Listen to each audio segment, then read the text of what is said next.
in, so I told him about that as well. We'll get on those, we're working on Nothing big, nothing. right. All right.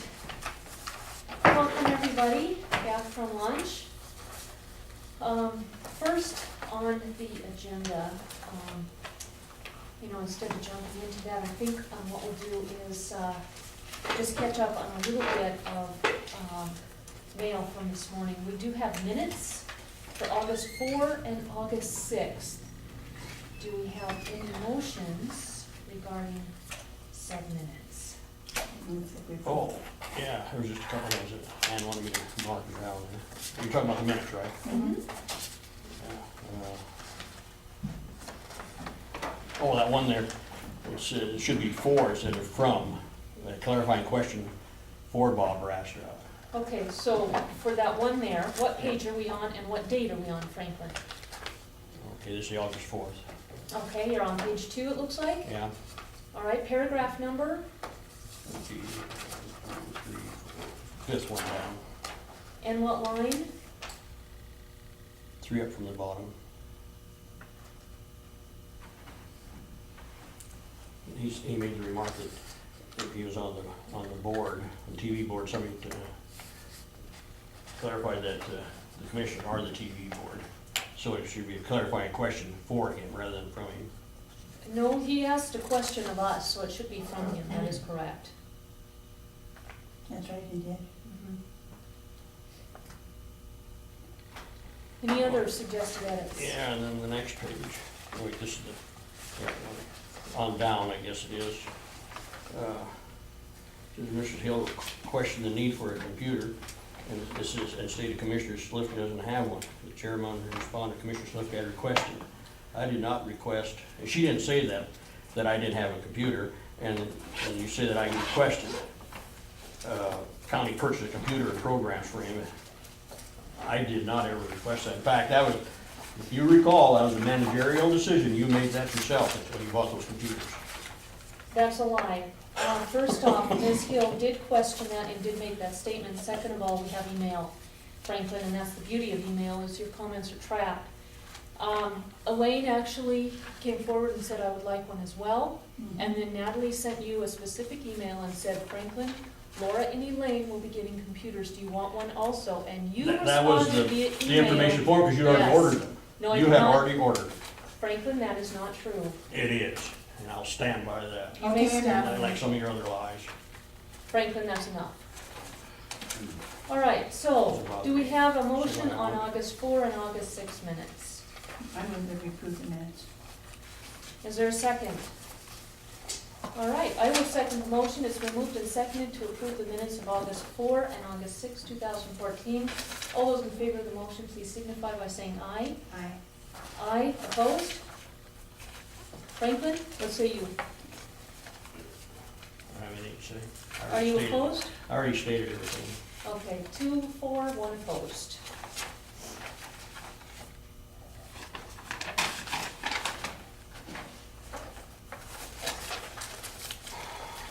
Before I forget, can we look real quick, like, at next Monday's agenda? Yes. Rocky Mountain Development wants to come and introduce Julie, the executive Wonderful. director. All right. Just real quick, I will do that. I did make these 2 marks, so if you could print the first page. Absolutely. Thanks. I mean, they're just minor little edits that I don't think are necessary at this point. What time would she like to come? What was it, you know? The new director at Rocky Mountain Development wants to come.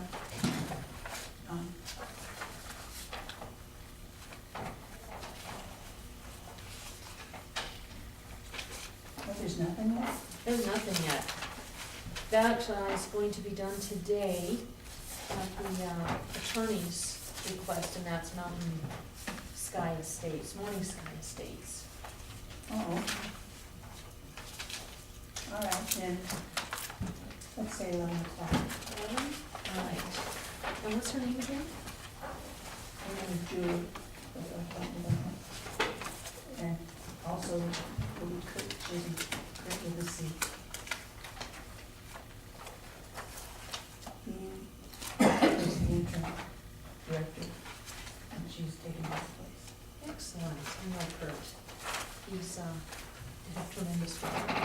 he did. Yeah. He pulled them up by the bootstraps and turned it around. All right, just discussion. Mhm. Okay, for half an hour? Yeah, they just want to come down and introduce themselves. That sounds great. So, All right. Two other small pieces of mail.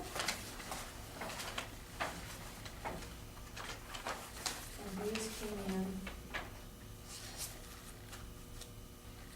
Here they are. This is for the budget, so it actually could fit under the next category. So maybe I'll just go ahead and take us into it. Fiscal year 2015 county budget, compensations, COLA evaluation decisions. This is a letter from the Montana Stockholders Association Creditor Control Fund, and this is based on the number of head in the county. And for cattle, the allocation for Broadwater County will be $7,467. And we need to vote to approve and accept that and sign and return it. And for sheep will be $1,055. I'll make a motion that we approve both of these MOUs. Yeah, so the sheep went down, and I think, wasn't sheep at 3,000 before? I couldn't remember. For some reason, I was thinking it was, and they probably have went down. It's been moved and seconded to accept the allocations for both cattle and sheep in the amount of $7,465 and $1,055 consecutively. Any further discussion? All those in favor of the motion, please signify by saying aye. Aye. Aye, motion There's carries. only 2,100 head of sheep on the tax rolls. And there's 14,934 of cattle. Yeah, because it seemed to me like that before the sheep was, I thought it was 3, but I could be, I knew that the cattle was a lot higher. Mhm.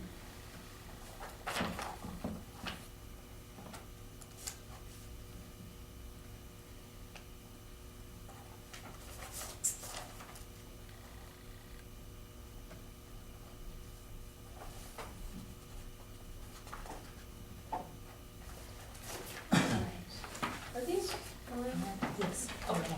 I I don't want to get mixed up. my copies. Thank you.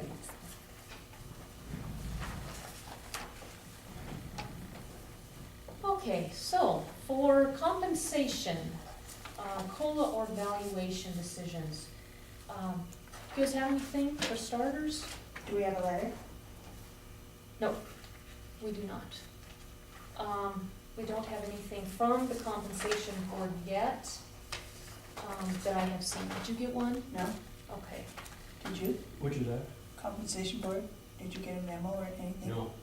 Okay, that's probably still coming. There was some erroneous information in the newspaper last week, and just to give you guys a heads up on how this works, the Montana state law determines that every county has to have a county compensation board. It determines, MCA determines who's on that board, what the representatives are, and how it works.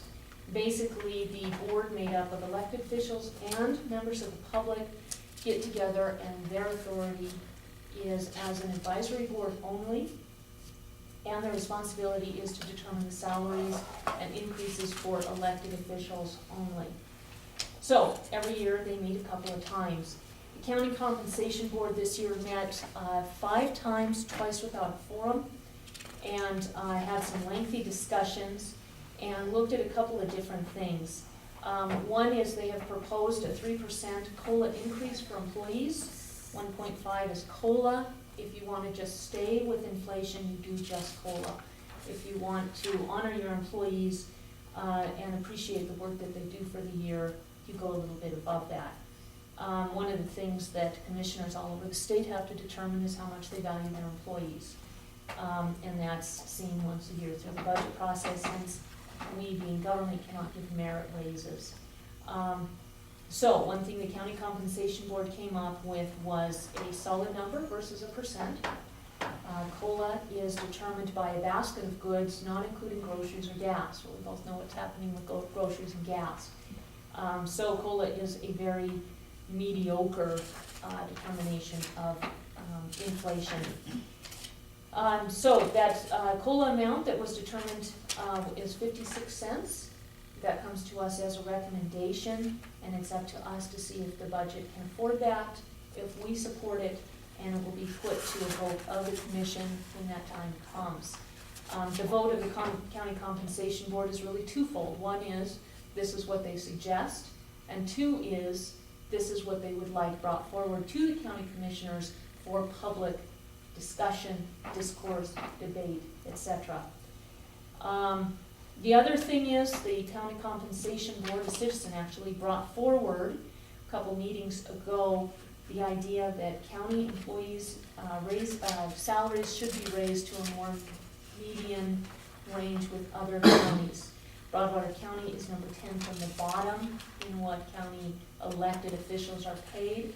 County Compensation Board looked at a couple of different plans and discussed the merits and the positive and negatives of each, and what they came up with to bring forth to the commissioners was a suggestion of 80 cents per hour per year for the next 3 years, to bring us up to more of a median pay grade. Again, the county compensation board is advisory only. The decision is twofold. One, this is what they propose as a for us to deliberate on, and voting to for that idea just brings it into the public realm for us to discuss here in a public meeting. So we don't have anything solid yet from the county compensation board, so that isn't something that we will discuss at this time. But I just wanted you guys to know what the facts are regarding the county compensation board, Montana state law, and bringing things through the commission so that there is a total open door for all citizens to hear and see what we deliberate on. You know, I saw an article in the paper that said we only have one outside of elected officials. No, there's two, Mary Alice and Mike. Is that not correct? Actually, there's three, Okay. Mike and Mary Alice. Okay. Yeah, so law says 2 to 4, Mhm. and there's actually 3. So, with that, Mike's the department head. Hmm? Mike could be department head. that's correct. However, anytime a person is appointed to a board, the capacity on the day they are appointed is the capacity in which they sit on that board. Mike Conkey was not a department head when he was appointed to the compensation board, therefore his status on that board is as a citizen and not an employee. And that's also in statute. So, with that, I put that on just so that we could have this as a matter of discussion. We do have some department heads here. Do you guys have any questions, concerns, ideas that you want to bring forward? Not until I get my budget back.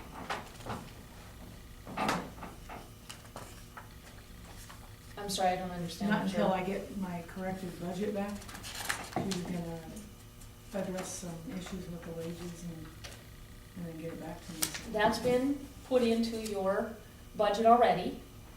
Debbie already has a couple of different scenarios with the salaries, one being that 56-cent increase that the county compensation board suggested, another one being no increase, just a freezing of wages, and then we'll come up with possibly some other scenarios. But you have both those to work with in your budget at this point. So really, at this point, probably just looking at what you expect your expenditures and expected revenue to be. You should have that already turned in. And if you have any questions on that, you can either work with us individually, or on Wednesday, we'll probably be getting into more of the meat of the budget during our weekend. So she's got that done now? So I just need to. No, your budget is your responsibility. On the wages?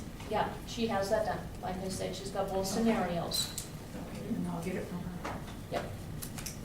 Any other questions, Julie? So the recommendation then is 56 cents across the board to each employee, not 3% of salary. That's correct. And is that is something, a policy that county's going to continue with from now on? Or? I don't know. That, we didn't go that far in the county compensation board, of course, the finance. Been that way for the ours. last like 3 years. 2 years, actually. Yeah, last year we did a solid amount too, and what the commission had done before that is alternated every other year, percent, solid amount, percent, solid amount. But it was one of the citizen members who said, I like the solid amount better because it's more fair. You don't have those making the most climbing like this and those making the least going down, when really COLA is the same basket of goods no matter what your hourly salary is. So those were his arguments, and the board agreed. So whether or not this will be an annual thing, I don't know at this point. Depends But- on revenue. And it depends on the revenue as well, yeah. So, yeah, this is the second year of that, though, you're right. Any other questions? All right, do you guys have anything interim on the budget at this point? Who's on that board? Excuse me? Who's on that board? It is made up of 3 of the elected officials of the, for us, there's a whole list of like 8 different elected officials, we have 3. That's clerk of court, clerk and recorder, and the sheriff. The 3 citizens are Mary Alice Upton, Mike Colbert, Mike Conkey. And then the other members are the county attorney and the 3 county commissioners. For anything to come to the commission for our consideration, has to have a majority of the board vote and a majority of the county commissioners. Otherwise, any decisions stay kind of just with that board, more in the shadows than here in the open. So, all right, anything else on the budget then until Wednesday? Okay. Yes, Trudy? Trudy Southwood, but isn't Mary Alice Upton an elected official? She's a city elected official, yes, but she is not a county elected official, so she still counts as a citizen member of the board. All right, we are a little bit early, but I think for this next subject, we can be a little bit early. Support for Tintina Copper Mine in Mark County decision. We spoke with, the heads up of Tintina Copper Mine came to a couple of public meetings here in the county. And it's Jerry Zig and Nancy Schlepp, who are both Mark County citizens. One of the things that being their neighbor, if the Tintina Copper Mine does go through, they will be have an effect on the growth development of Broadwater County. A lot of people already looking to commute to Mark County for work.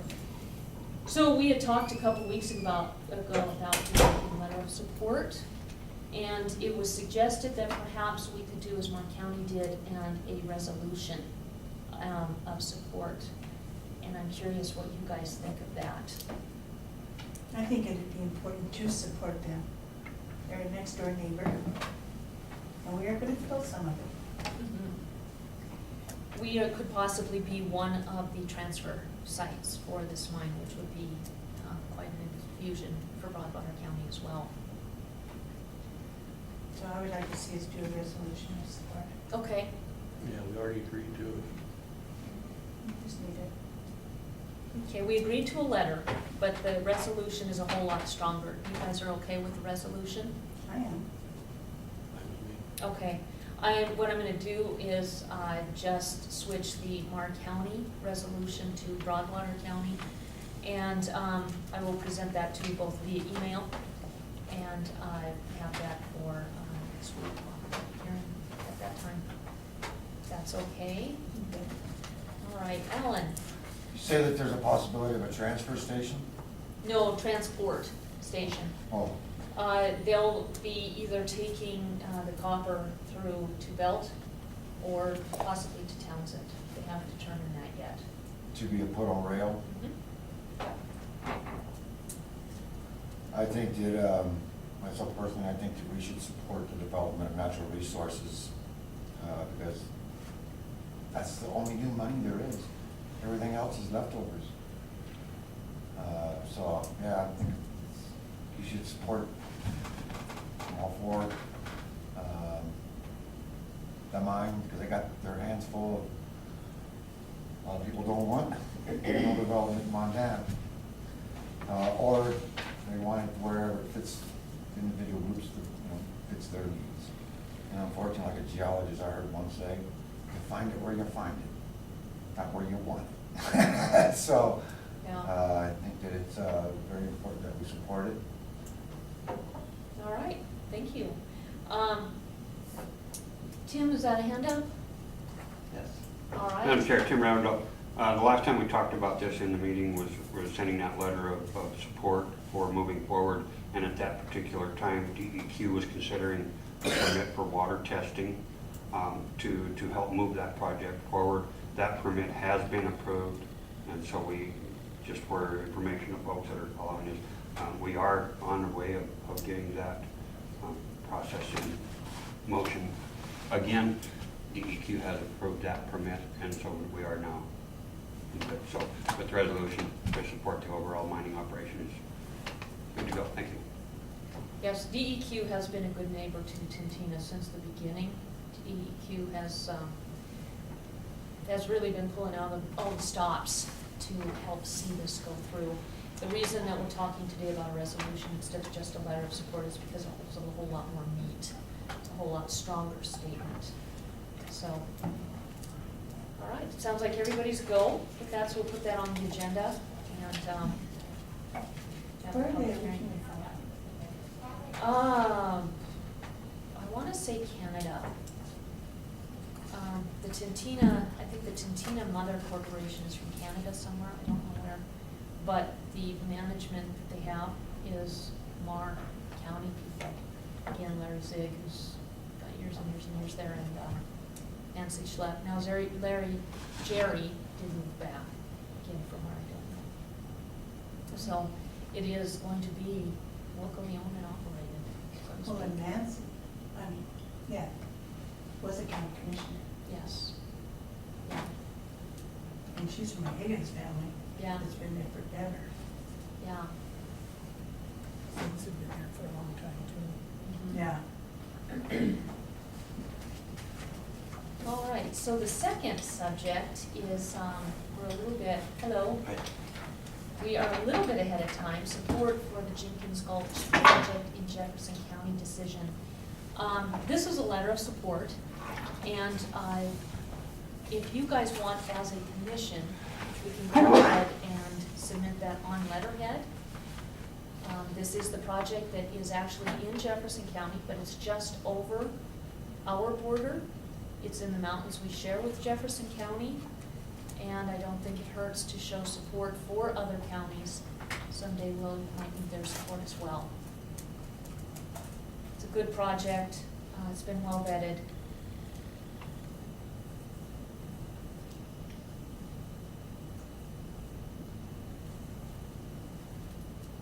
And actually, while you're reading that, I am going to invite you gentlemen to come on forward and give us some updates and information. In regard to Jenkins, Jenkins, Forest Service, you Perfect. bet. All of the above. the primary reason we are here is to, it's good to see you, Chairman, Commissioners. Do you guys know Bill Avey, I assume? Maybe not, I know Laura does. Yes. So Bill's our forest supervisor, took over when Kevin left, comes from the Lewis and Clark, and he's actually the forest supervisor for both sides. Last time I was here, I think we shared that we're gonna start integrating with that forest, and we've got one forest supervisor, and it's Bill, and he's on both sides of it. So he's based out of Helena, but on both sides. This is Commissioner Elaine Gravely Hi. and Commissioner Franklin Salifka. And this is Ann Rouser, and she takes the minutes for us. She's the one with the history and the memory and the institutional knowledge and Perfect. the wisdom. Gotta have some on it. Absolutely. And Corey, I owe you a huge apology. I Okay. am sorry, I had a conference last week, I didn't get anybody else called. Oh, okay. It just popped right out of my head. Okay. And I got notice of what to do and I didn't do that. Okay. So I You mean for our apologize. 2 o'clock with the other folks? Do you know if Adam Grove may still be joining us? Good. Because I think made so. contact with Adam, and I think he said he'd be here, so. Okay, Um, as soon as he comes, we'll bring him up to the table. Okay, okay. Yeah, Yeah, well, he's not here yet, so, I guess we'll start with Adam. So would you like me to just update folks on Jenkins Gulch? Or? That'd be great. Okay, so Yeah. in regard to the note that Laura has in front of you guys, I think I chatted with you guys last time I was here. We're working on, and when I say we, the Rocky Mountain Elk Foundation is helping kind of take the lead on another lands project, real similar to Ray Creek, in Jenkins Gulch. And it's the two parcels that we're looking at, there's actually three. The two that we're going after right now are on the Jefferson County side of the county line, but it's right on the boundary. We met with Jefferson County folks maybe a month or so ago, and they were in support of pursuing that. We got a letter of support from them to help get some grants. And it's a great project. It's part of the Elkhorns Management Property area, which you guys are familiar with, and it's completely surrounded by public lands. And so that's, elk habitat, providing additional opportunity to the public, and just basically managing it like the rest of the national forest are our primary goals. And so we thought it might be in the best interest of pursuing funds if we could get a letter of support from you guys as well, just as neighbors and being part of the community and knowing the great work you guys helped us with on Ray Creek, which we can talk about that in a second. So that's kind of just the short on the Jenkins Gulch letter. You guys have any questions on that? How many acres is it? Oh boy, I needed to ask that. I think total I think one's 130 acres and the other one's 160. I want to say it's just over 300 acres, something like that. And they sit side by side? No, yeah, for the most part. There's a little split of national forest between the two of them, but they're right next to each other basically. So it's a really neat. I've been up there 3 times, and I think 2 of the 3 times I've been up there, I've seen elk. A bunch of calves this spring that are all up on top of the feeding calves running around. So we're excited about it. I think it would be a really good chunk of habitat to incorporate with everything else we're doing up there. And I know originally that the Dennis, you guys probably know Dennis. Trying to remember. Williams. Pardon? Williams. Thank you. That's who we're working with, and the previous folks before Dennis, they were looking at trying to subdivide and get some different kind of assets up there, and it's not really what we'd like to see from a public management with Elkhorn. So we're really excited about the project. So if you guys are okay with this letter, I can just put it on letterhead and, I'm fine with it. okay, excellent. Thank you. Yeah, thank you very I'll much. get that to you this afternoon. Okay, great. Yeah. Thank you so much. Yeah. So, Okay, well, the last Part time. 2. Yeah, part 2, last time we met, we had discussed maybe trying to start kind of a quarterly planning meeting, and it's something that I'm really interested in. I've been part of something of that nature with the previous counties I've worked in, and it seemed to just work really well. For the most part, it's what I envisioned was mostly a kind of a round robin agency update, and let all the primary entities and stakeholders within the county just at least making sure we're getting together every few months just to share information, help build our relationships. That way, what I don't want to see is, and I don't think that's the case, I think we've had a great relationship with you guys from what I've put together, but we have a fire or we have a project going on. I don't want it ever to be a surprise to you guys. Want to make sure you guys are aware of what we got going on. So I think those kind of quarterly planning meetings might help us address that. Just give us an opportunity to get together and share different things that are going on. I know we usually come on a specific project, like last time we were here for the forest plan revision and our fire stuff for the summer. I envision that we'd still do that if we have Jenkins Gulch, for example, or anything specific. The quarterly planning meeting, in my opinion, would not replace those type of appointments. It's just kind of a standard, give us an opportunity to all get together. And we talked about the BLM, the BOR, Montana Fish and Wildlife, Forest Service, you guys. I can't remember who else we were kicking around there. NRCS. I did talk to Justin, and he told me he would be here. So I guess maybe they forgot. But so that was kind of the intent of these quarterly planning meetings. Really just an opportunity for folks to kind of go around and share openly with everyone around the table. I don't know how often all those folks are together and having a chance to share information. That I don't think we've been doing that as a group, have we? no, Okay. and it's a really good idea. Okay. So I think it's certainly something that Okay.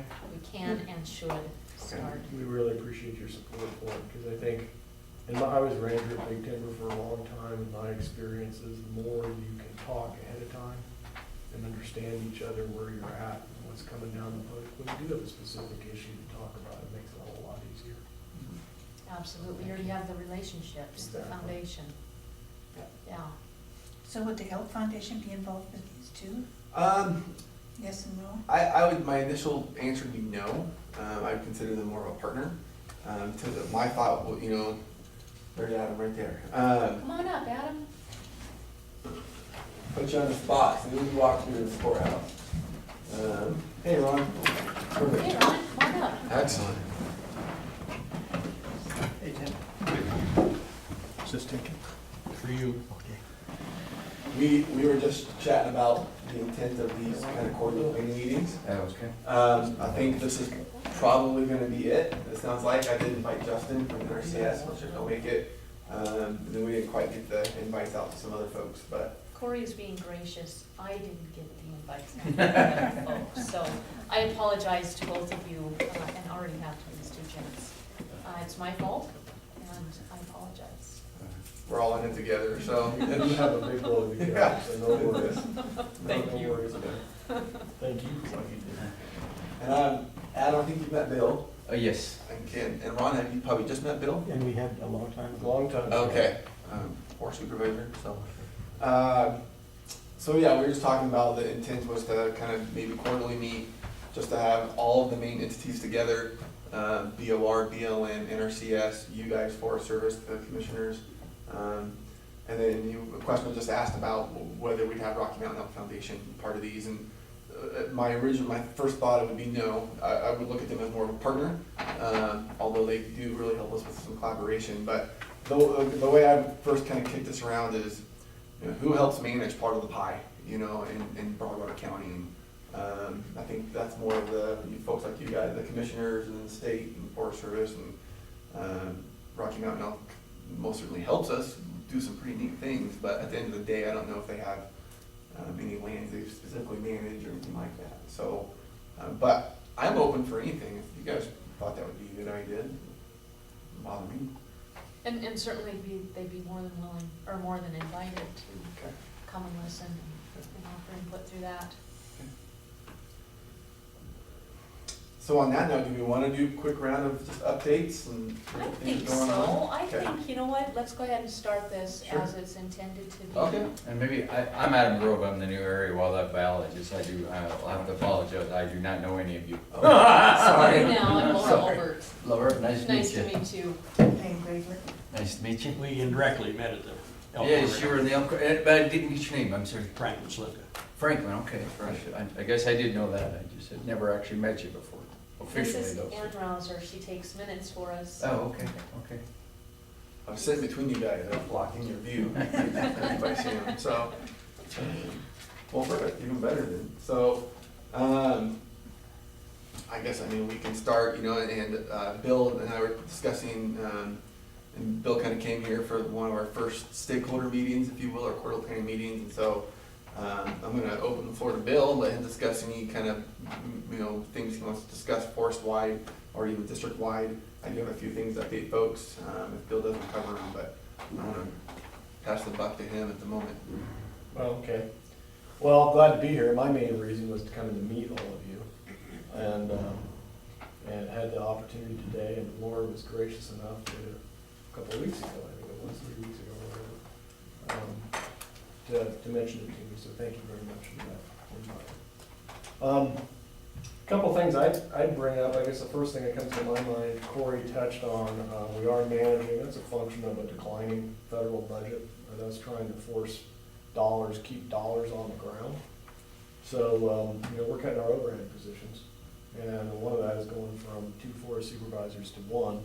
I will have a deputy in Great Falls, and that, but we've actually, over the past 3 years on the 2 forests, we've essentially melded and halved our support staff at the supervisor's level. The savings that we've seen as a result of that, we've put into adding positions out at the ranger districts in towns Sulphur Springs, Harlow, Butte, Stanford, Shoto, et cetera. So that's been our goal, is to keep the services on the ground. It means that we have to take a very disciplined, we've always taken Forest Service, in spite of when you tack that up to a number of other budgets, it appears to be large, but when you look as far as a federal agency, we're very tiny. We've operated for a long time, essentially, with the number of laws that we're required to follow on a shoestring. You stretch that out across that matrix of what you're supposed to follow. But we're even doing more of that today. And one of the things you see is we're taking a really, really disciplined approach on what projects we take on. As far as managing vegetation, we're trying to really take a hard look at the biggest bang for the buck. So I think take-home message for us as we work with our various proponents for projects, be they state agencies, or county commissions, or individuals, is we really need to take a hard look at where that proposal falls into priorities and how it can benefit the most people. And that's really critical for us, particularly in this budget round, because you got a limited amount of money to spend, a limited amount of resources, just like a county. I've worked a long time, my wife was in county government for a number of years in Sweetgrass County, so we understand the struggles and barriers you guys have to walk through as county commissioners, and I personally want to thank you all for your service in doing that. So that's kind of where we're headed. Part of that strategy is we're not closing any offices in any districts. We intend to keep our districts open. On the Lewis and Clark side, I am in the process of consolidating some districts that really have been operating. I've got 2 districts where I've got 1 ranger serving 2 ranger districts, and we're just going to make that formal, but we'll have the offices open, so the services to the public will remain the same. We will be consolidating the forests at some point. That will be a totally internal procedure. That just allows us to run one budget. Essentially, we'll have to keep 2 sets of books. But for the public, there shouldn't be any difference. We're not going to change a bunch of signs. We're not going to do things any different. That's kind of where that sits. There are some things that the actual consolidation has helped us with. It's helped us float across those boundaries where we're sharing a lot more between White Sulphur and Townsend, I think, except apparently for wildlife biologists. I know we just filled, Fish, Wildlife and Parks just filled the biologist behind you, and I just want to really appreciate Adam, because he's been awesome to work with in my time at Lewis and Clark, so I'm excited that he's here. But we work a lot more closely today, and I think the other thing related that we've seen is a real efficiency and effectiveness in our fire management organization between the 2 forces, and certainly with our partners. I'll touch base on the fire situation here real quickly. Regionally, we're actually in pretty good shape. We've got some fires in Idaho that have been going on in the Nez Perce Clearwater Forest. One on the Lolo. Cody was just over in the Lolo, giving them a hand this weekend. We've had a lot of activity in Oregon and Washington. I just got back from Washington State the week before last. It's been really bad over there. If you look at the conditions, it is very similar to what we saw in this state in 2000, 2006, 2007. So we're very thankful we're not going through this. A lot of our folks have been over helping them, coming back to see our fire season start up here. However, given the forecast, and I know hope's never a plan, but we're hoping the forecast comes to light that we're going in for cooling weather this weekend and moisture. So we'll see where that leads us.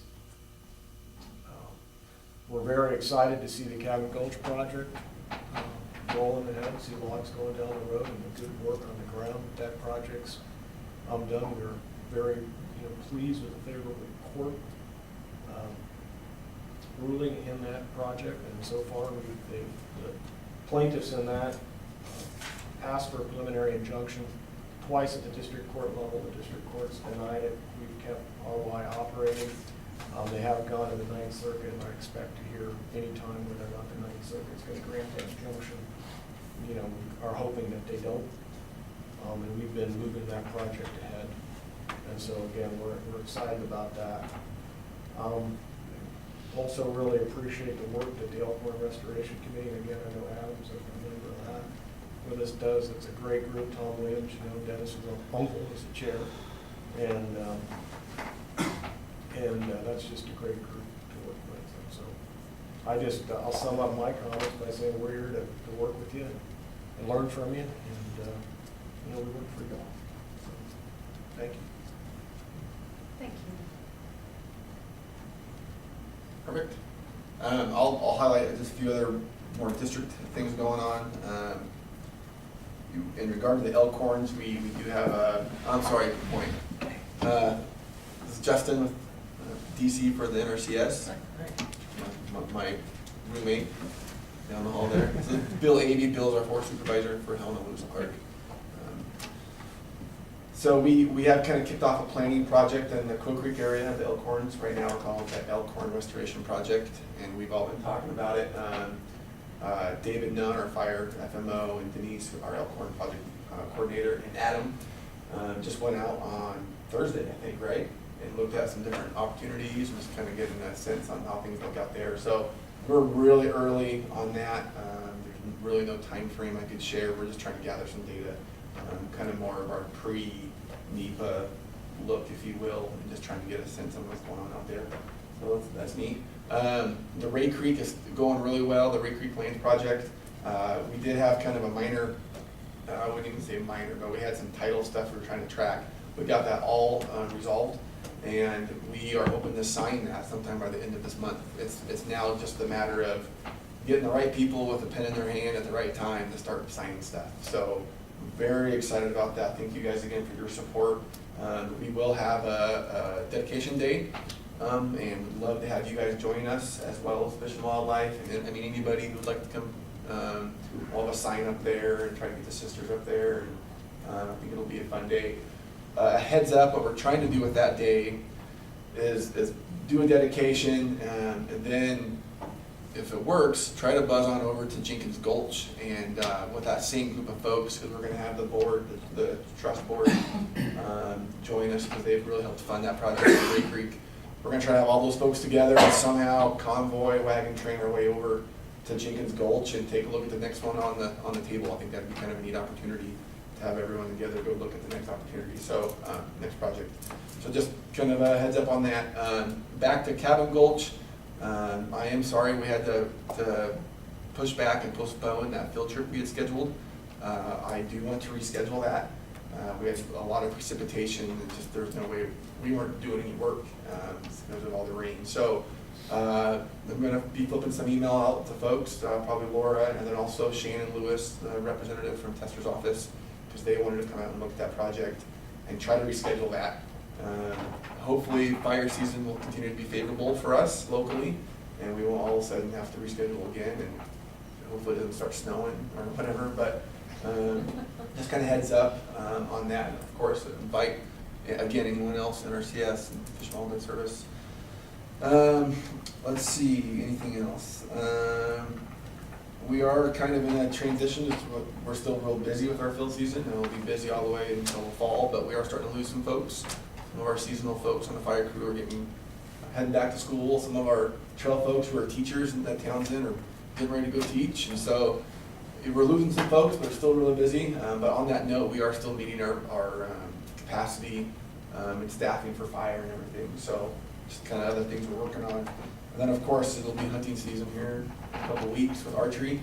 And so we're kind of getting geared up more for rifle, really. It's a little busier than the archery around here, but our hunting patrols and getting all our maps and packages put together, things like that.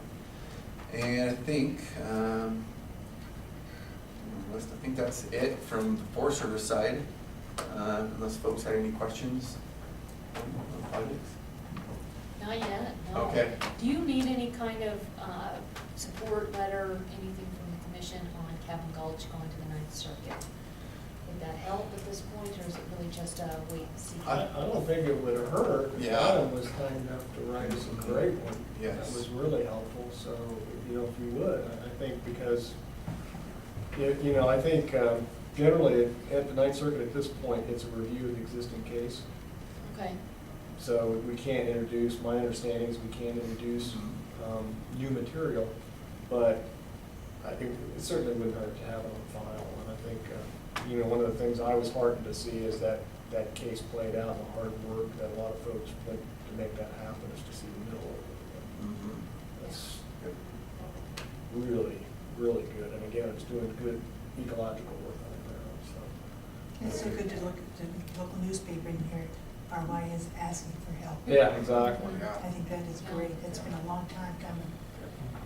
and our support letter will probably come from the economic side, the economic Okay. development side Okay. of supporting a Okay. local mill and local business. I think anything you could do that way would be helpful, because we would use that as we walk down the road in future Yep, projects. absolutely. We're in a climate right now where we have, for whatever reason, a couple of groups, small groups that litigate. As soon as we sign a decision, we're being litigated. It's just what it is, any kind of vegetation, timber harvest activity at all, for whatever reason. And that's okay, we can walk through that, that's the way the laws are currently structured, and as long as they're that way, we'll have to walk through that. But as Cabin Gulch shows, we can successfully do that. So any support we have to help now and in the future, the court to understand the importance of these types of projects to local economies and local lifestyle Oh, absolutely, yeah, would be helpful. okay. And I would just add maybe real quick, it is from the restoration perspective, I've seen several of the units, they look great. The thinning work that we're doing is pretty neat. And I don't know if Justin, because Deep Creek is a priority watershed for you guys. And I don't want to put words in your mouth, but I think you guys are pretty favorable with some of the field fire veg work in the Cabin Gulch area. And I know of talking to Denise Thompson, had some really brief discussions about just, how does Cabin Gulch fit in with maybe some of the other work that you guys are doing in that area, which the work you guys are doing is just as much of a community work on private lands and stuff like that. So I don't know if it's worth highlighting some of that with your letter in regard to some of the stuff that NRCS is doing. I don't know. No, it certainly starts to finish out the watershed. If you do everything on the lower end and then have a catastrophic fire or come through the top and have all that major runoff events, and it just undermines what's been done on the private land. So it's anything forest health, catastrophic fire reduction, any of that is Okay. definitely a help. Okay. Just another part. Yeah, and I'll shoot you a draft and maybe come at it again from the economic development side, the money that's wasted Would be. when we don't do the mitigation projects, what it costs. Okay. Yeah, great idea. Cool. All right. Okay, I guess that covers the Forest Service. I know we didn't talk about an order or how No. things want to go around or on, but I guess, yeah, that kind of, I guess, an example of what I was thinking, just updates and everyone's kind of around the table talking about stuff just like that.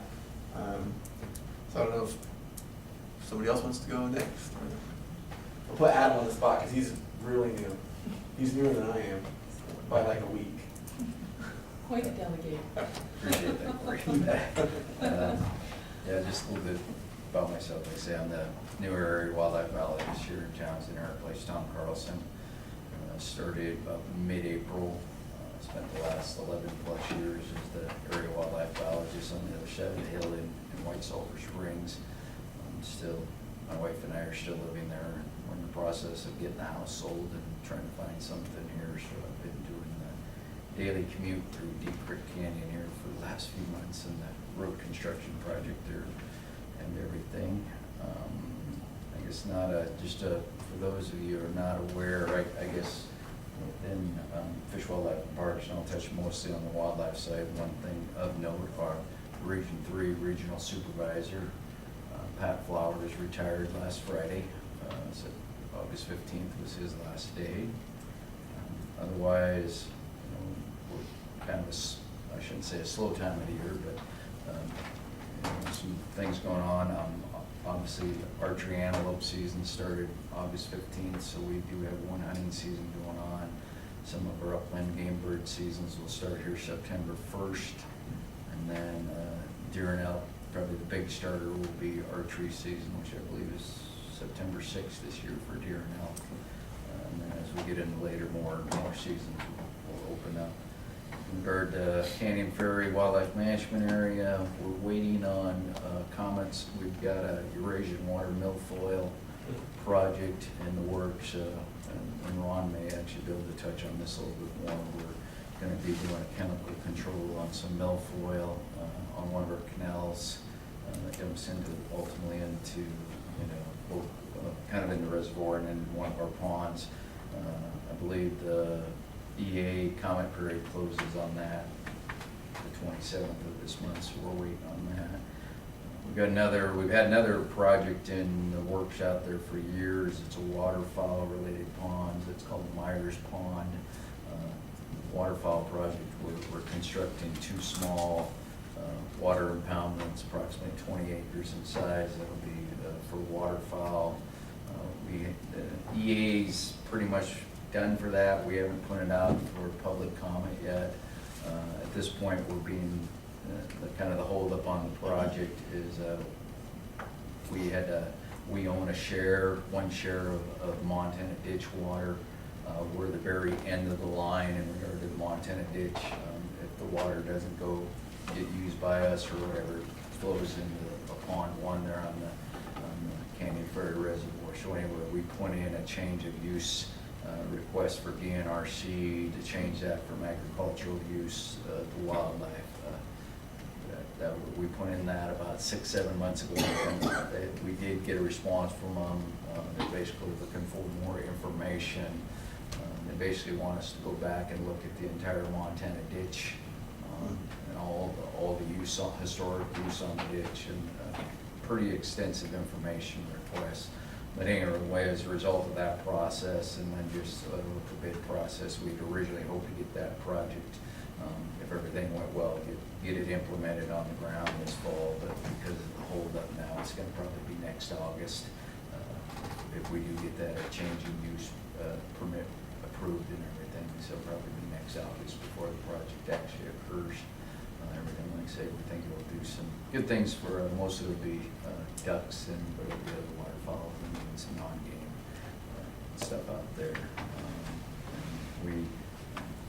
Our agency, we do have the agreement with Broadwater County through Bureau of Reclamation on spraying mosquitoes. I'm sure you're all well where we've had mosquitoes galore.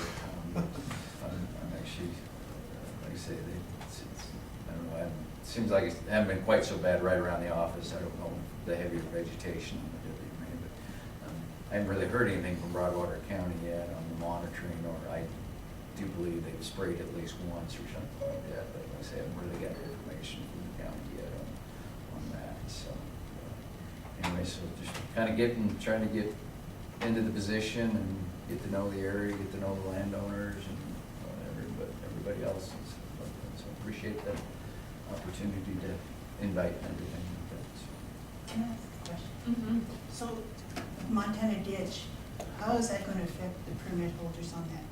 Like I say, in regard to ours, it really shouldn't have any effect because, like I say, the water's already gone by everybody else by the time it gets to us. So, like I say, we've already got one share of that for ag lease, and we're just going to basically take that and use it to fill those ponds. But like I say, really from some of the information requests from DNRC. But like I say, we're basically the end of the line. Nobody else is below us or anything like that. So, and like I said, we've already got one share of the water. And one of the things I wanted to, calculate was like I think we based the one share on kind of historical use. They wanted information like how much water was lost along the entire 11-mile stretch of the ditch to just basically seepage and other things like that. But so we had hired a private consultant to kind of do all the paperwork, and they're responsible for responding to DNRC's for information requests and stuff like that. So. Does that dump into the ponds there on Bar Dry Gulch?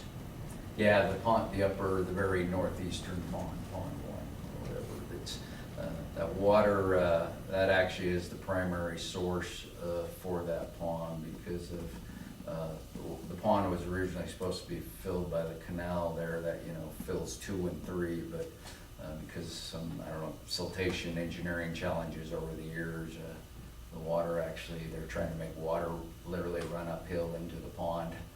So actually what happens over time with the canal is the dikes between us, our ponds and the reservoir, some of it's related to the material that was used to build those dikes. They basically seep water. So whatever the elevation the reservoir is, ultimately that's what the elevation of our ponds get to be because the water just, you know, like osmosis or whatever, you know, basically goes through those dikes or whatever. And ultimately what happens, we actually start losing water unless we, you know, close some headgates. We'll actually have water coming out of pond 1 running back down the canal towards like ponds 2 and 3 and stuff like that. So like I say, what usually ends up filling pond 1 is just all the, you know, I don't know if you want to call it waste water that doesn't get used out of Montana ditch by everybody else. It ends up, you know, flowing, like I say, it's the end of the line for the ditch and everything. It ultimately flows into pond 1 and everything like that. So, but anyway, so. Thank you. But, and just for those of you who are not aware, my district, I have responsibility for 380, the Elkhorns, and also hunting districts 390, 391, and 392 over here on the east side of the Big Belt. So the bulk of my district is split between obviously Broadwater County and Jefferson County, but and I've also got a little bit in Marr County and even a little bit down in Gallatin County. And it's a very, very small chunk in Lewis and Clark. So 380's on the west side. yeah, yeah. I mean, I'm sorry, on the east side. Yeah, 380 is the Elkhorns district or whatever, so it's split kind of between Broadwater County and Jefferson County. The animal on the ponds with the project with the 20 acres, will that have any effect on mosquitoes in the future as far as any increased? Yeah, probably not, because there's already so much water. Generally, from my understanding, we generally get a big mosquito year when the Bureau of Reclamation has to utilize the flood pool on Canyon Ferry, which they did this year. Whenever they hit flood stage, from what I've been told, that seems like the years we get the really big mosquito, or you know, large numbers of mosquitoes, is just because when they pump water, it basically inundates so much vegetation out there, and you end up with standing water even after they, you know, they're back down well below, you know, I think they're 96%, or you know, they're below full level or whatever. But even after that water recedes, all the vegetation that gets flooded out there, you have standing water out there for a considerable amount of time, and it just, you know, it's a good breeding ground for mosquitoes. But yeah, you know, we're not really changing the amount of use or changing the amount of water anywhere. We're just, you know, instead of being on the ponds, it's, you know, I guess there'll be a little bit more additional surface acreage for mosquitoes, but or you know, some more additional acreage of, I guess, open water. But yeah, I don't think it really should increase the number of mosquitoes. It's a large enough geographic area. You know, the 20 acres is, it's like I say, the big thing is when Bureau of Reclamation, once water in the flood stage, that just ends up flooding so many acres and everything like that. We originally didn't think they were going to do that this year, but then they ended up did fill in it or whatever. Yeah, they got held it it in back the flood for so stage. long. Yeah. Yeah, it's kind of a surprise to everybody, I think. And stuff like that. So if we get you the numbers early, you said you haven't heard anything yet. from the- Yeah, I've sent a couple emails to Virginia, because like I say, as part of our agreement, Broadwater County is supposed to send us like the monitoring data, then Bureau of Reclamation, as you're aware, you know, they allocate like $8,000 for mosquito control, but they actually filter it through us or whatever and stuff, so we're the one that actually ends up paying, you know, when Broadwater County sends us the bill or whatever, we actually are the ones that submit that. But ultimately, like I say, it's just kind of the agreement gets, the money, like I say, gets channeled through us or whatever and stuff like that, so. But yeah, haven't heard anything yet on that or anything like that, but my technician did tell me, he's, you know, I guess quite a while, and you kind of live it, I mean, you probably, I have heard they've applied, you know, at least one round of larvicide or whatever. living in Townsend right now. I mean, once I leave for the night, I have no idea what they're doing, you know. Yeah. After, you know, around dark or no dark, you know, first thing in the morning or whatever, I'm simply not here or anything like that, so. We should follow up with you after this on some mosquito talk.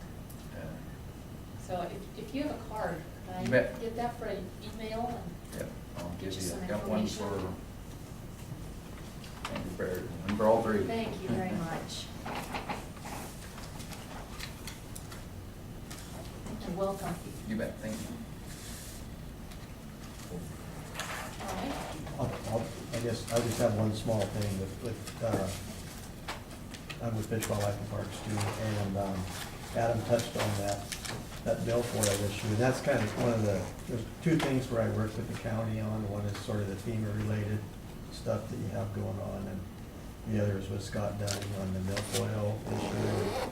So as Adam said, that chemical treatment of the West Canal, the EA will be done at the end of the month, and hopefully we'll get the first treatment done this year. It's a 5-year project, so it might take a while, and it's kind of experimental because we're at the bottom end of the distribution of that plant. It starts at Whitehall and comes to here, so you might wonder why you're at the bottom.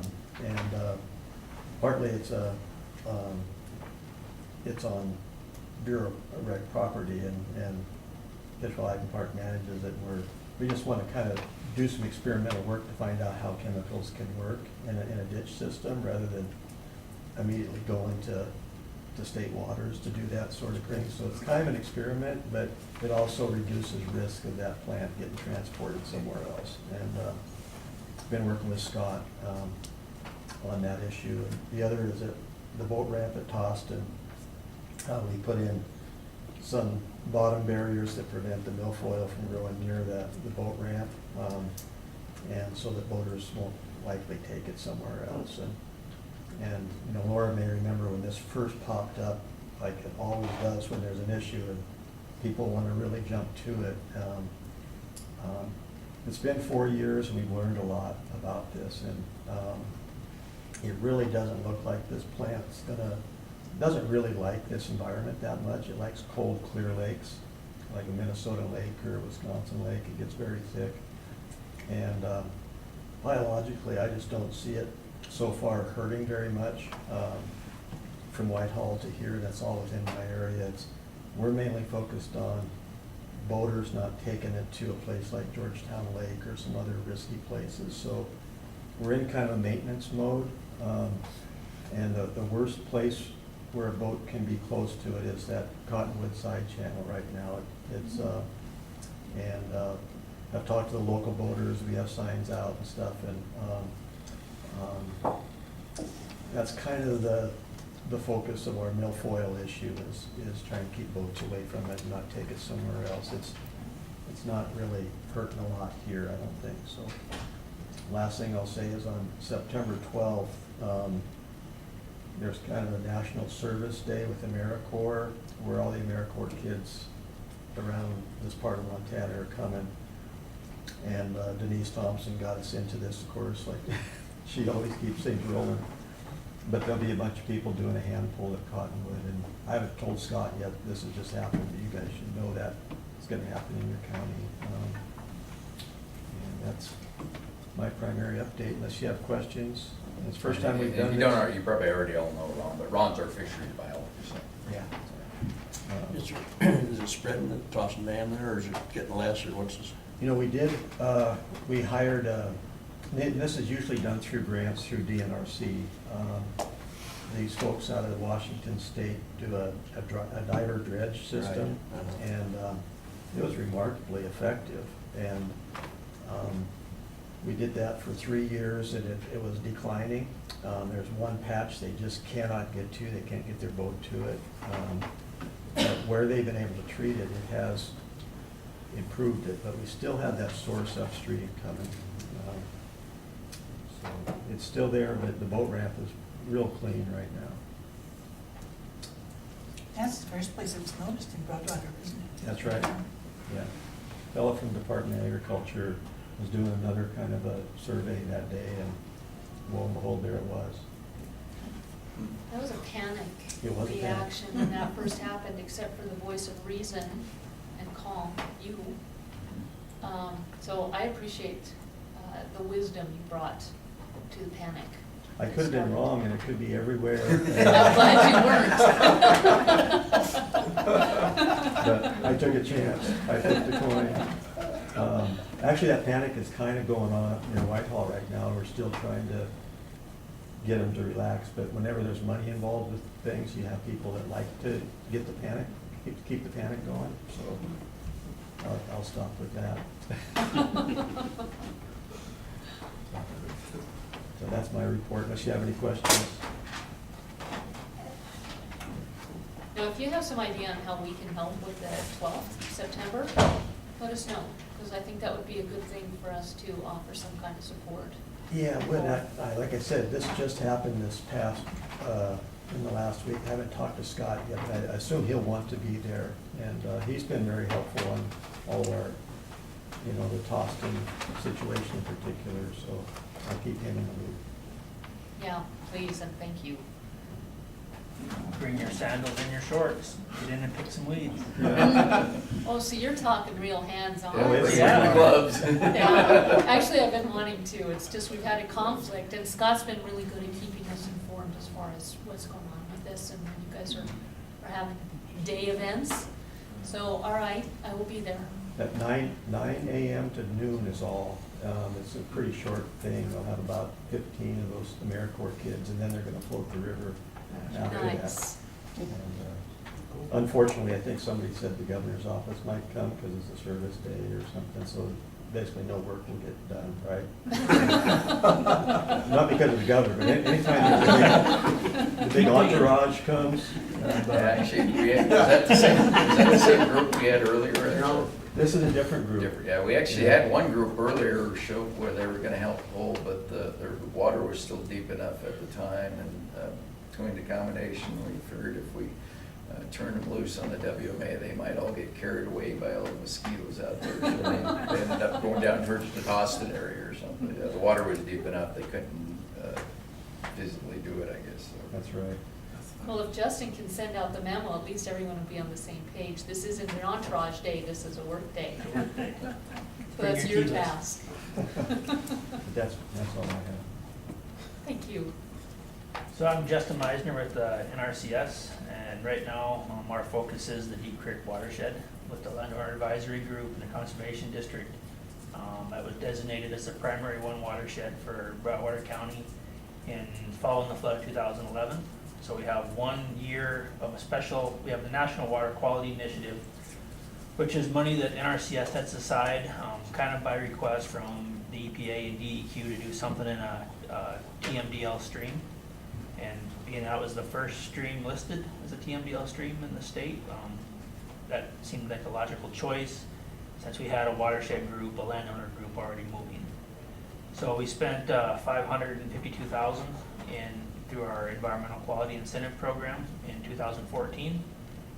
Primarily going to be removing a diversion point off of Deep Creek and moving it to the Broadwater Missouri Canal to keep the cold, clear Deep Creek water in the creek instead of having to augment it with Broadwater Missouri water, which is substantially warmer at that point.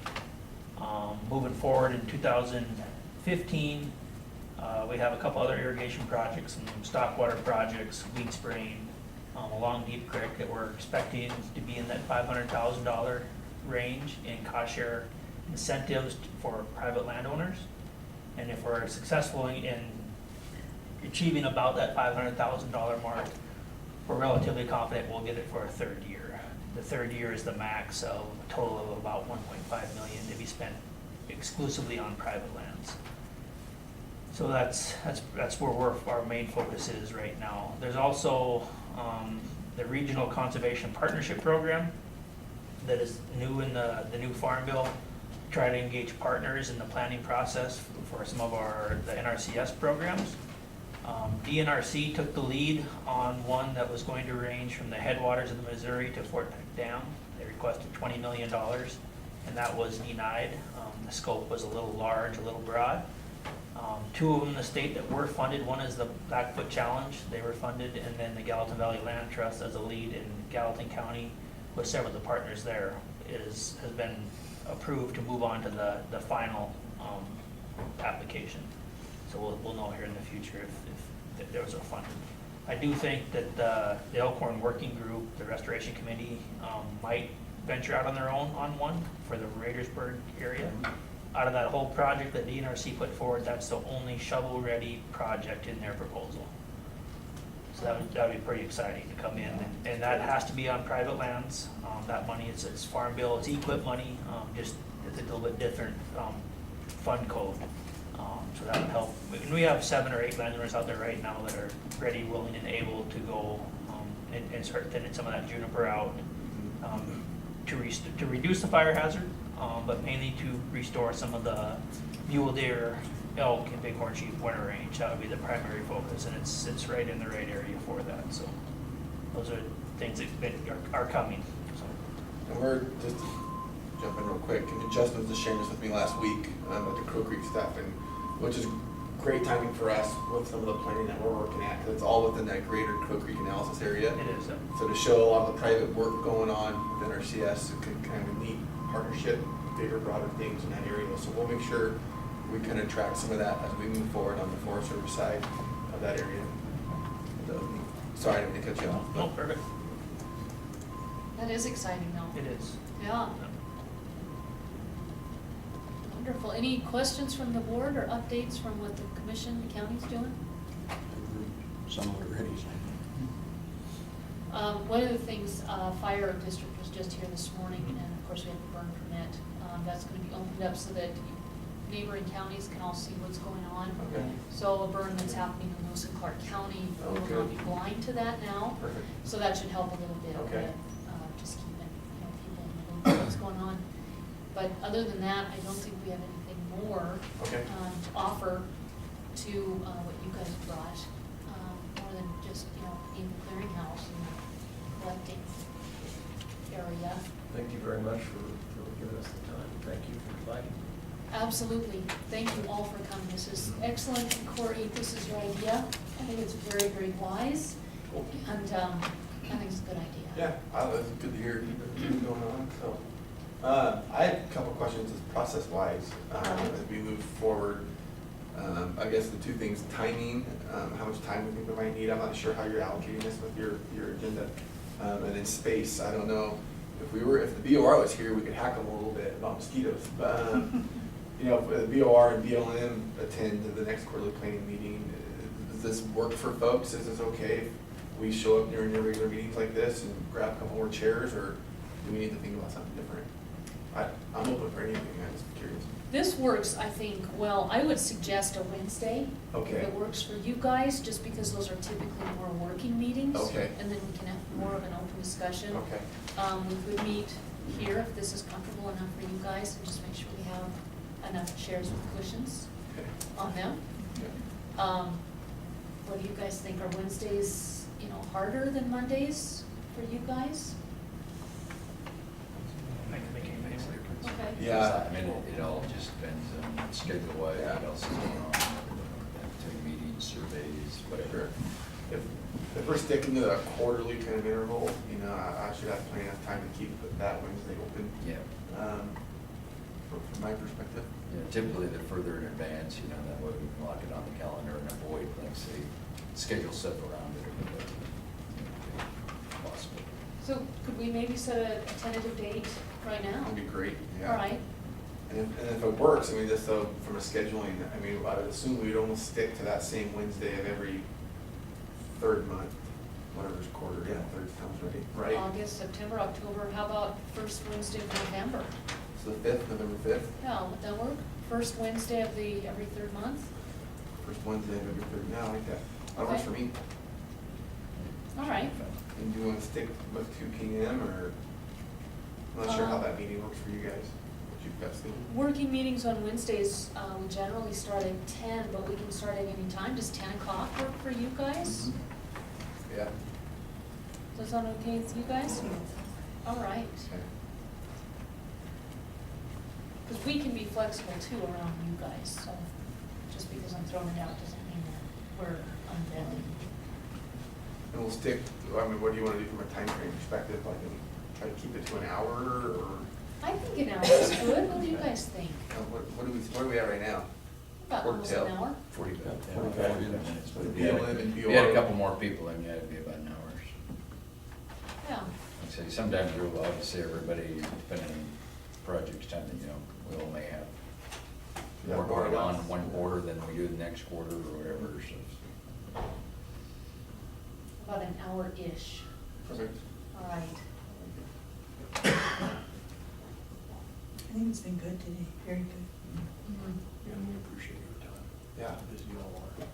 Absolutely, this is good stuff, this is important, and again, very good idea. Yeah, well, thank you guys. That's good to see everyone sitting around talking about stuff. So I learned a couple different things I didn't know were going on. So I think that's, for me, the biggest intent. It's just all coming together.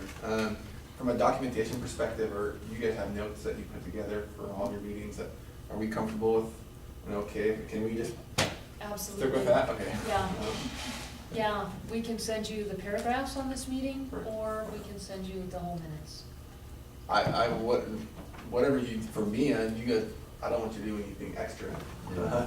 Okay. Whatever you do works. How about the minutes, and they can Perfect. Minutes is do fine. whatever you wanna do with them. Yeah, there you go. Okay, perfect. All right. If you left out that part about the governor, I'd appreciate it. It's on camera though. Ron, I'm old, I can't We're remember on anything. Doesn't want the governor to show up, because no I hear Ecolak is nice. Did your family homestead across Bridger Creek? Yeah, Bridger Creek, Yeah, yeah. I was thinking. Yeah. They started out pretty early though. I mean, it never, we'll talk outside. Sorry, I had to ask. He doesn't want that on tape either. Cool. Well, thank you very much. Thank you. Okay, Yeah, very that's much. great. Nice to meet you. It's nice to meet you. Hey, Franklin. Thanks, Bill. You too. You guys have- See ya. Good to meet you. See you, Ron. Yeah, excellent. All right, Nicole Brown, thank you for your patience. Planning, Community Development, Countywide Newsletter Decision. Good afternoon. Good afternoon. So I'm here today to propose an idea that the county publish a newsletter, basically the voice of the county employees. I've put together some numbers, dollar figures. I think that's gonna be the first question that folks will ask. How often are we gonna send this? Basically, what I envision happening.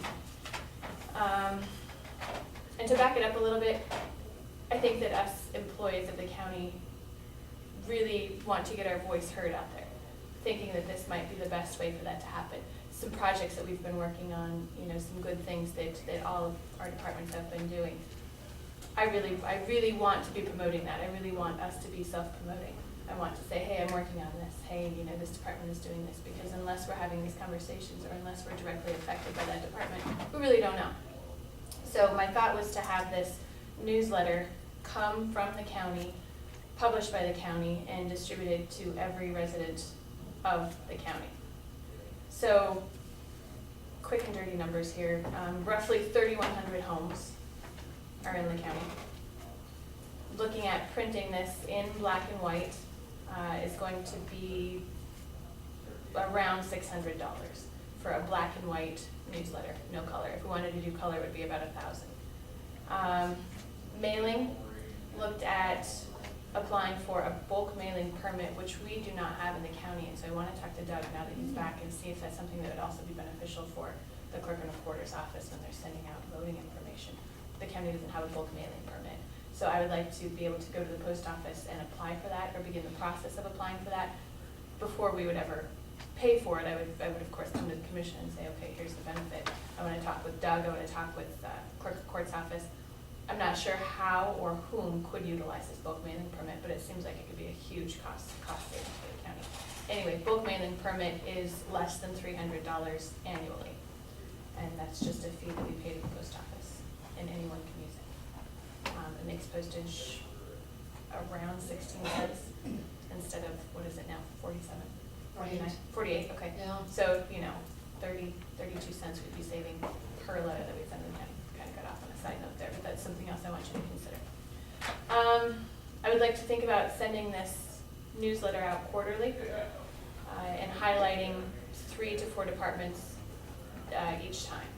So I would go to each of the department heads and say, okay, right now start getting together, some ideas. What have you been working on? What are you doing? And let's highlight that department. So each newsletter would have, roughly 3 departments highlighted in it and all of their projects, who they are, and just kind of introducing ourselves to the county. So I wouldn't be writing these.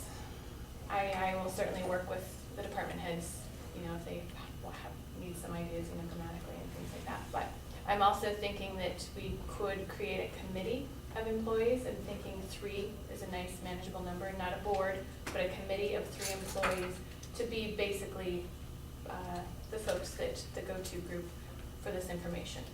I'm not looking to take on a whole new project myself through my department, but I think if we can get some collaborative folks to do this, then we can all go through that information and put it together. So.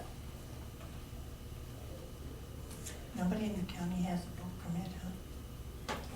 Not that I could find. I've asked everywhere, and so which seems crazy to me. As many bulk letters as we've sent out. I guess just off the top of my head, court and clerk and recorder's office. What about the school? I don't know if we could use theirs. I don't know. I know the school does have one. The school does have a bulk mailing permit, but I don't know if we could use it. I don't know how that works. I could ask them. And see Nothing ventured, nothing gained. Right, if we can piggyback on theirs, or if it's specifically for the school use. I really don't know. Broadwater Printing used to have one, and whoever needed it could Could just use it. use it. Mhm. And it's possible that's what the county did and just never took that next step when they left. I mean, I'm with you. I thought, of course we have one. I'm surprised Yeah. hearing that we don't. And I'm curious as to what the justification is. Is there certainly a piece that we don't know? Or was it just something that was forgotten or missed? Right, and as departments have changed hands, Right? maybe that was just something that fell off the table. I don't know. Yeah. So I would like to at least pursue that option for the county and see if we can use the schools, why are we not using the schools, why are we not using our own? And who could use that, so. Also with this, I want to do a county employee photo. So that's something I've been thinking about. I was going to just see if I could contact anybody. Ernie Ford came to mind just off the top of my head. I haven't asked him yet, so I can't say no. But to just have an employee photo on the front steps of the courthouse, because I think that 1940 something, I think, is the date on that one in the commissioners meeting room in the basement. And that's the last one we have of all of the employees. So, and I'm thinking that someone like Ernie would do it for free, and basically just with a digital camera. That's all we need. So, I think that's a great idea. a little frou-frou, but It wouldn't hurt I to, think it would be nice. in the newsletter, you're saying, showcase a couple of different Mhm. departments to have a headshot of Yep. the department head. So that, again, it just makes it more personal for people to get to know that individual. Exactly. And put them together with what they do. Oh, that's my neighbor, I didn't know I that's didn't where know they that's worked. what, yeah, I've worked here for 10 years and I still haven't used it. Where do you work exactly? Because they don't have to come to my department, they don't know what I'm doing. And I'm not just saying this out of my own position, but I know there are other departments in the county that folks don't know what they can offer them, what they can do, or even who they are, so. That's my thought. It's a good thought. Any questions for Nicole on this particular subject? Go for it. Okay. All right, we do have it on the agenda with decision, so is that a motion? It's a motion. All right, is there a second for the motion? Okay with me. Okay, it's been moved and seconded to move ahead with the county newsletter to be sent out quarterly with a committee to be formed so that this doesn't all fall on the shoulders of one person. All those in favor of the motion, please signify by saying aye. Aye. Aye, motion carries. Good. And my thought on the 3 employees were basically just one from each floor, but if more folks want to join in, but I figured if we could take one someone from each floor, not to cut out Brian or Dana at the road department, but I just think that this is not something that they might really have the time for, but if they want to participate as well. So up to that. So my first step is going to be looking into the bulk mailing permit and then also scheduling an employee for sometime mid-September is what I'm thinking, if we just set it now. One question I would have is maybe perhaps one person, maybe four people, one per each floor, and then maybe one person to represent those that are not necessarily in the courthouse. Somebody to represent the sheriff's department and road and solid waste. Sure. Oh, and health And Oh, yeah. extension. and extension. Sure, so we might have a larger committee then. Yeah. More heads together. Absolutely, yeah. All right. One question I have, you said about $600 to print, Black and white. black and white. Would you guys be okay with black and white versus $1,000 for color? First question. I think black and white should be fine. The school's newsletter is black and white, and it's very effective. The second question is funding. Any thoughts on that? I think they could have Nicole's budget.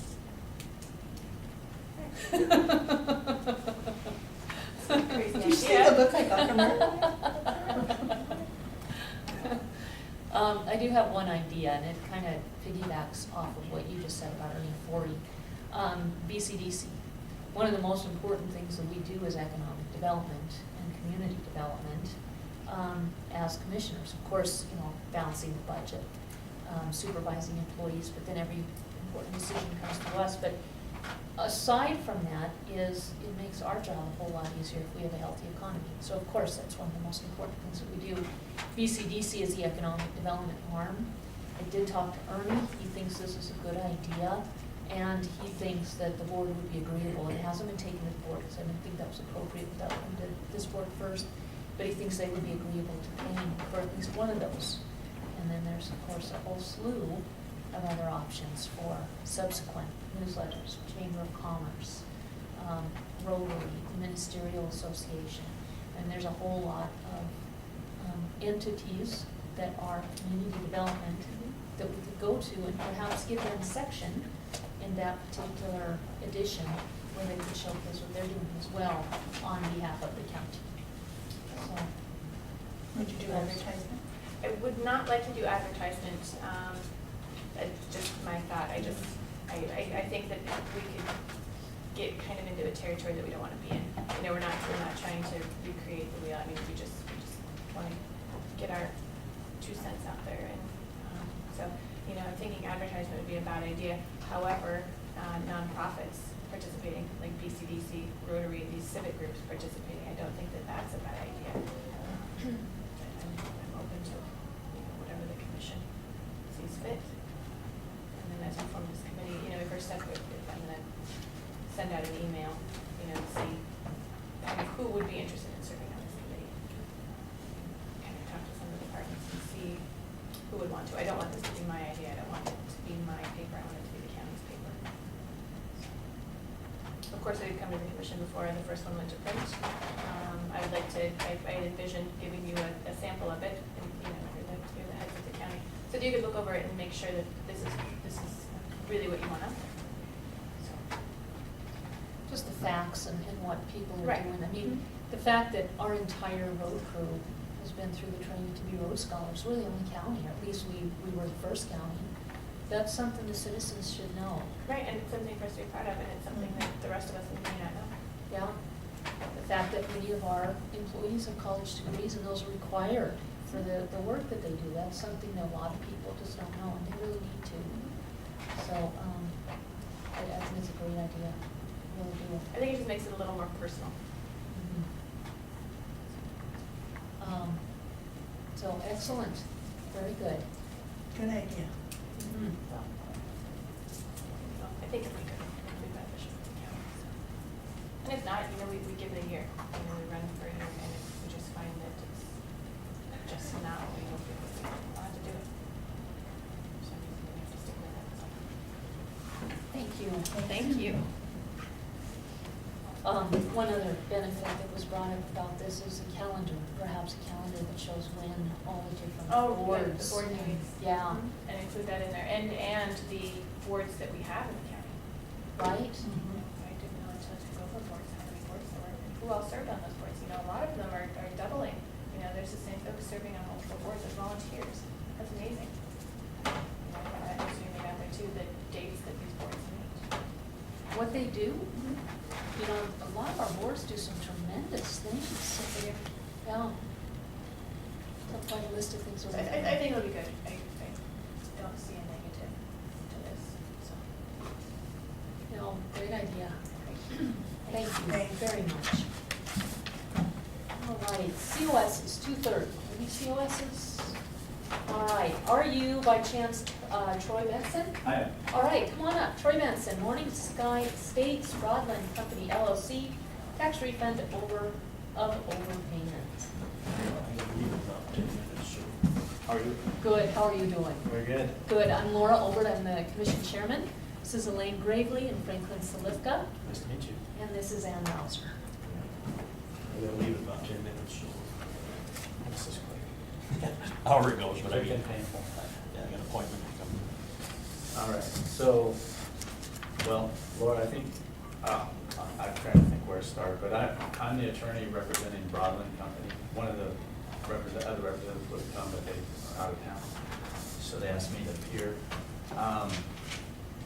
This subdivision is called Morning Sky Estates. It's in the southern portion of the county, right by I-90. You guys can stop me if you're familiar with this, but the way this all got started, I'm trying to think where to start, but about June this year, I was looking at another property out there, another subdivision, and noticed the classification of the property and the lots owned by the developer was non-qualifying A. And I phoned into Tracy Graham with the Department of Revenue, and that, in roundabout, I got passed on to her, and started the process of, I asked the question, you know, we're class, there's a class 4, class 3 distinction in the way the properties are set out, or classified out there by Department of Revenue. And I said, well, why are we class, let me make sure I don't get this wrong for the record, but we were classified, I believe, as class 4 versus class 3 non-qualifying A. And basically what happened is a week later she called me back and said, you were misclassified when we, based on, there's reasons why, but, that you were misclassified and we're gonna correct that. And then, by the way, you get a refund. And so from about the end of June, being in July, till I got back from vacation about a week ago, I was under the impression that they were processing a refund of our tax overpayment from 2009 forward to 2013. When I got back, I was alerted to the fact that there might be more process involved that needed to be handled. Primarily, and my apologies, I didn't make the distinction between the Department of Revenue and Broadwater County having separate jurisdictions and separate things to decide. So, although Department of Revenue went and reclassified us going back, the refund has to be approved by the county commissioner of Broadwater County, obviously, because you guys have received the money, now to release the money back would be your call. So that's why I'm here. I won't kid you, I've gotten familiar with the legal part of this, but I know if one of my representatives of my company were here, they wouldn't want me to just spill out the legal and see what I want to know what you guys want to know. I can cite to you all the other subdivisions you're probably familiar with, Mountain Vista, West Side Trails, Bowling Glen, whatever, all the other subdivisions, and I pulled them up and they've all been classified or reclassified over the last few years.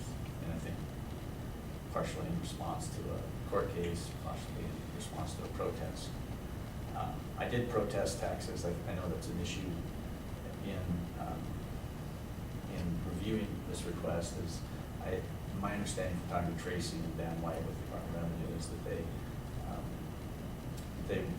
they did look at this at some point and reclassified some and issued refunds to some. And I don't know the particulars because I don't have access to internal files of the county to really know who received a refund. Some of them have been, for example, I talked to one owner, he was never classified as class 4. He was always class 3 non-qualified, so he wouldn't have needed a refund. But it's a significant burden this has caused. I mean, the incremental increase in taxes was huge due to that reclassification, especially in light of the market.